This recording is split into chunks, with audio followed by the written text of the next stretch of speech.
Pelaksanaan debat publik pasangan calon wali kota dan wakil wali kota Lubuk Linggau yang digelar di Gedung Bagas Raya, Kelurahan Lubuk Kupang, Kecamatan Lubuk Linggau Selatan, berlangsung seru dan damai dengan dihadiri ribuan massa dan simpatisan pendukung para paslon.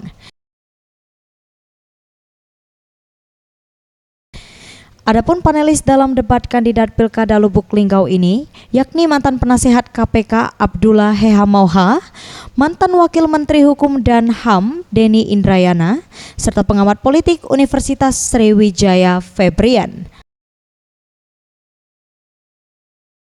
Sementara itu, Ketua KPUD Lubuk Linggau Efriadi Sohenry usai acara mengatakan pelaksanaan debat publik ketiga paslon ini merupakan salah satu rangkaian kampanye di mana KPUD Kota Lubuk Linggau hanya memfasilitasi para kandidat untuk menyampaikan visi dan misinya kepada masyarakat.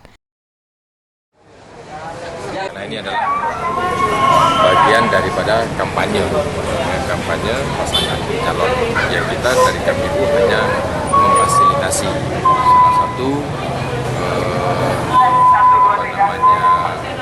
Tahapan daripada kampanye itu adalah debat kandidat dan kita hanya memfasilitasi. Paslon nomor 3 Efriadi menambahkan diharapkan dengan debat kandidat ini selain mengetahui visi dan misi para paslon, ia juga menghimbau agar warga dapat menentukan pilihannya pada 27 Juni mendatang berdasarkan hati nurani dan sesuai dengan program yang ditawarkan para paslon. Sudah dilakukan jauh sebelum Anda mencalonkan diri. Saya ulangi, untuk masyarakat Kota Lubuk. Sriwijaya TV.